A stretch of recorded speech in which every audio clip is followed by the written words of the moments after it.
नमस्कार दोस्तों, स्वागत है आप सभी साथियों का एक स्मार्ट स्टडी पर। साथियों, आज हम लोग इस वीडियो में देखेंगे जीके जीएस के टॉप 50 क्वेश्चंस। और साथियों, ये क्वेश्चन आपके एसएससी जीडी एग्जाम 2023 के लिए एक्सपेक्टेड क्वेश्चन है। देखो, अभी 10 से लेकर 17 जनवरी तक जो पेपर हुआ है साथियों एसएससी जीडी का, 24 शिफ्ट अभी तक हुए हैं। ठीक है, 24 शिफ्टों में जो पेपर हुआ है वो सारा क्वेश्चंस मैंने करा दिया है। चैनल के अंदर आपको मिल जाएंगे कौन कौन से क्वेश्चंस पूछे गए हैं। उन्हीं के अकॉर्डिंग इस वीडियो में आज 50 एक्सपेक्टेड क्वेश्चंस देखेंगे जीके और जीएस के। तो कंप्लीट देखिएगा। सभी साथी वीडियो को लाइक कर दीजिए, अपने सभी दोस्तों के साथ शेयर कर दीजिएगा और नए साथी जितने भी हैं चैनल को सब्सक्राइब करके बेल आइकन को ऑन कर लेना। साथियों, जिनका पेपर अभी नहीं हुआ है उनके लिए बहुत ही इंपॉर्टेंट ये वीडियो है, क्योंकि सारा ही क्वेश्चन एक्सपेक्टेड है। ये क्वेश्चन जो है आपके एसएससी जीडी 2023 के एग्जाम में जरूर पूछा जाएगा। जिनका अभी पेपर नहीं हुआ है उनके लिए बहुत ही इंपॉर्टेंट वीडियो है। तो चलिए शुरू करते हैं साथियों। बिल्कुल वही लेवल के क्वेश्चन मैंने लिया है जिस टाइप का क्वेश्चंस अभी आपसे पूछा जा रहा है। तो देखिए, पहला क्वेश्चन है आज का हमारा, उदय शंकर किससे संबंधित है। ये क्वेश्चन बहुत ही इंपॉर्टेंट है और साथियों एसएससी के एग्जाम में कई बार ये क्वेश्चन पूछ चुका है। तो देखिए, उदय शंकर का संबंध है साथियों नृत्य से। ठीक है, नृत्य। Option number A right answer आएगा। देखिए, इनके बारे में बता दें कि भारत में आधुनिक नृत्य के जन्मदाता भी इन्हीं को माना जाता है, उदय शंकर को। ठीक है, भारत में आधुनिक नृत्य के जन्मदाता और एक विश्व प्रसिद्ध भारतीय नर्तक एवं नृत्य निर्देशक यानी कोरियोग्राफर भी रह चुके हैं, आपको याद रखना है। ठीक है, चलिए अगला क्वेश्चन है, कौन सा सिंधु सभ्यता का स्थान अब पाकिस्तान में है। तो साथियों देखिएगा, इनमें से कौन सा सिंधु सभ्यता का स्थान है जो पाकिस्तान में है। तो याद रखिएगा साथियों, हड़प्पा। ऑप्शन नंबर ए आपका राइट आंसर हो जाएगा। हड़प्पा की खोज सन 1921 ईस्वी में किसने करी थी। तो याद रखिएगा साथियों, दयाराम साहनी ने। ठीक है, अगला क्वेश्चन है, भारत का राष्ट्रीय पुष्प क्या है, यानी भारत का राष्ट्रीय फूल क्या है। तो वेरी इंपॉर्टेंट क्वेश्चन है, सिंपल सा क्वेश्चन है, आपको याद रखना है कमल। आज का अगला क्वेश्चन है हमारा, गुरुत्वाकर्षण की खोज किसने की थी। तो देखिए, गुरुत्वाकर्षण की खोज किसने की थी, सिंपल सा क्वेश्चन है, याद रखना है साथियों, न्यूटन ने। आज का अगला क्वेश्चन है हमारा, भारतीय मानक समय आधारित है किस पर। बिल्कुल क्विक रिविजन करिए साथियों, आप लोगों का आत्मविश्वास जो है, कॉन्फिडेंस जो है आप लोगों का पेपर से पहले इस वीडियो में चरमोत्स बिल्कुल ऊपर तक ले जाएगा। आप लोगों का जो कॉन्फिडेंस लेवल है बिल्कुल देखिएगा। इस क्वेश्चन का राइट आंसर क्या है, भारतीय मानक समय आधारित है साथियों, याद रखिएगा 82.5 डिग्री पूर्वी देशांतर पर, यानी राइट आंसर आएगा ऑप्शन नंबर ए।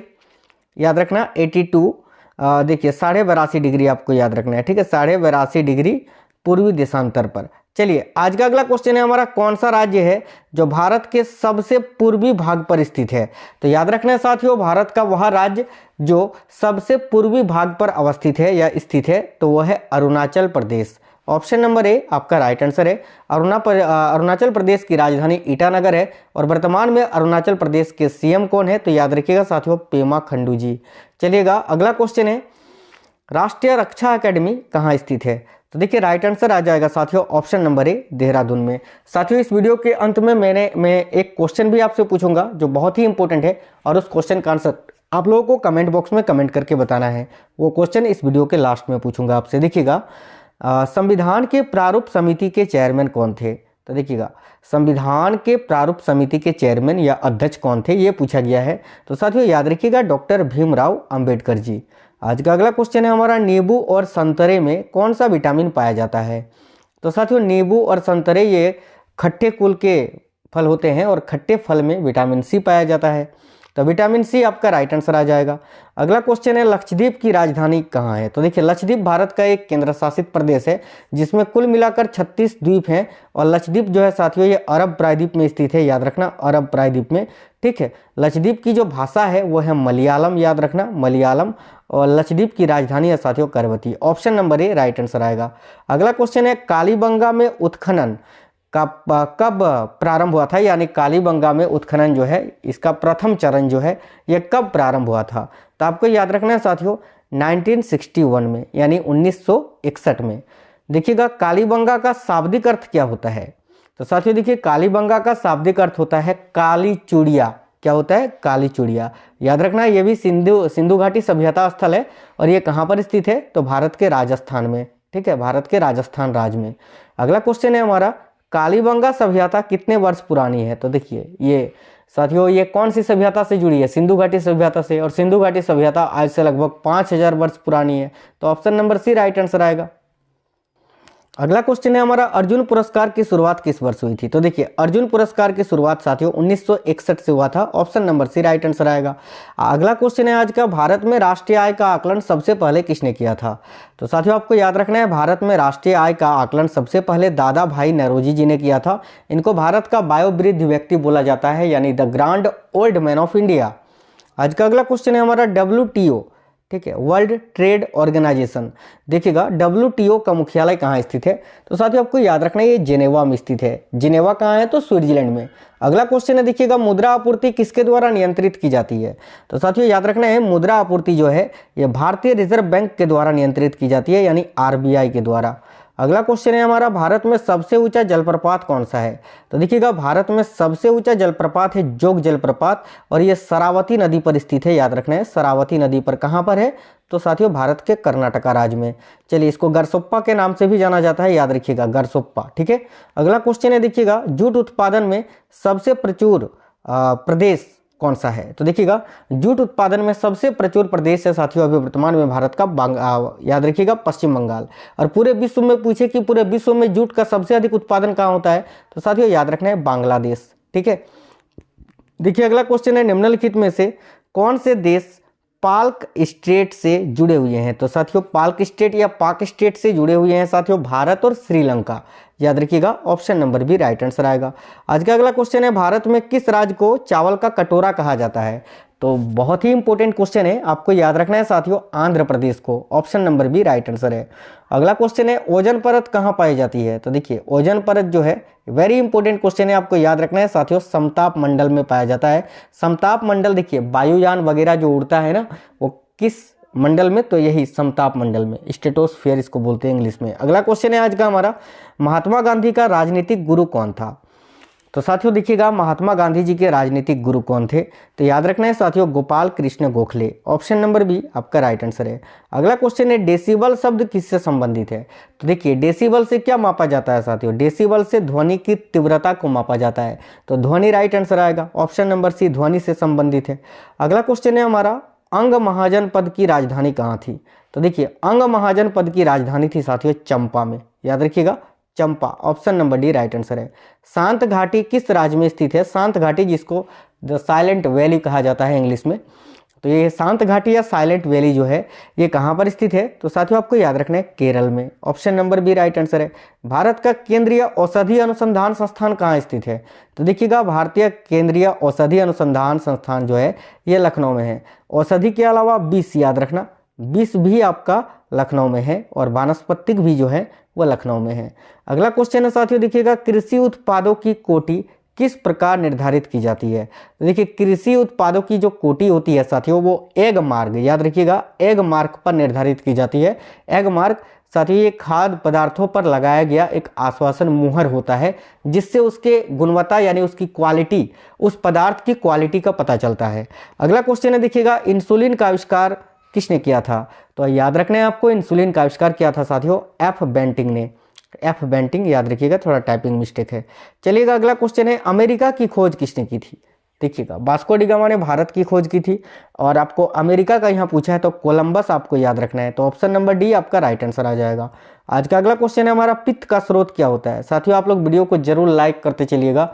मैंने इस वीडियो में वही क्वेश्चंस लिए हैं, वही लेवल के क्वेश्चन, जिस लेवल के क्वेश्चन इस बार पूछा जा रहा है, तो आपको पढ़ना भी वही है। देखिए पित्त का स्रोत क्या होता है, यानी पित्त कहाँ से बनता है? तो याद रखिएगा यकृत से। अगर आपसे ये पूछे कि पित्त कहाँ जमा होता है, ठीक है, तो याद रखना पित्ताशय में। चलिए इस क्वेश्चन का राइट आंसर यकृत आएगा, लीवर। अगला क्वेश्चन है, किस देश में विक्रम संवत आधिकारिक कैलेंडर है? तो साथियों जिस तरह भारत में ग्रोगेरियन कैलेंडर को मान्यता प्राप्त है, उसी तरह ये विक्रम संवत एक कैलेंडर है, ये किस देश में इसको जो है आधिकारिक प्राप्त है? तो आपको याद रखना है नेपाल में, ठीक है, नेपाल में। Option number D right answer है। अगला क्वेश्चन है, गांधी जी द्वारा सन 1933 तक संपादित समाचार पत्र का क्या नाम था? तो देखिएगा वेरी इंपॉर्टेंट क्वेश्चन है साथियों, ये आपको याद रखना है young India. Option number D right answer है। अगला क्वेश्चन है साथियों, भारत सेवक समाज की स्थापना किसने की थी? यह भी क्वेश्चन वेरी इंपॉर्टेंट है। आप सभी को याद रखना है साथियों, भारत सेवक समाज की स्थापना जो है गोपाल कृष्ण गोखले ने की थी।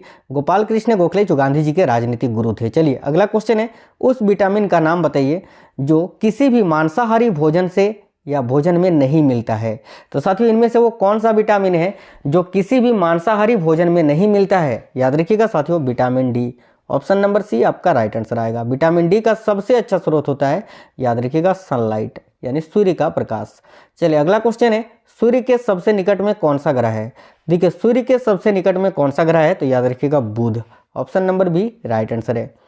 अगला क्वेश्चन है, यूरेनियम विखंडन की सतत प्रक्रिया को जारी रखने में किस कण की जरूरत होती है? तो याद रखना साथियों, यूरेनियम विखंडन की सतत प्रक्रिया को जारी रखने में न्यूट्रॉन की जरूरत होती है, न्यूट्रॉन। याद रखिएगा, option number C right answer है।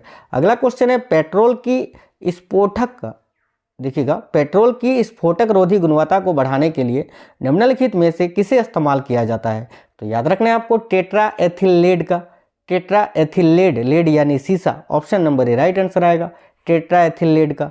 अगला क्वेश्चन है, 5वीं पीढ़ी के कंप्यूटरों में क्या उपलब्ध नहीं है? तो देखिए 5th जनरेशन के जो कंप्यूटर हैं उनमें बोली की पहचान ये तो उपलब्ध है, कृत्रिम बौद्धिकता ये भी है, और अत्यधिक एकीकरण ये भी है, निर्वात ट्यूब ये नहीं है। ठीक है, बिल्कुल, ये 2य पीढ़ी के जो कंप्यूटर होते थे उनमें प्रयोग होता था। अगला क्वेश्चन है, देखिएगा, वह प्रथम महिला कौन थी जिसने 7 प्रमुख सागर तैरकर पार किए थे? तो याद रखिएगा साथियों, वह प्रथम महिला, तो याद रखिएगा बुला चौधरी, जिन्होंने 7 प्रमुख सागर को तैरकर पार किया था। अगला क्वेश्चन है, भारत के नियंत्रक एवं महालेखा परीक्षक का कार्यकाल कितना वर्ष का होता है?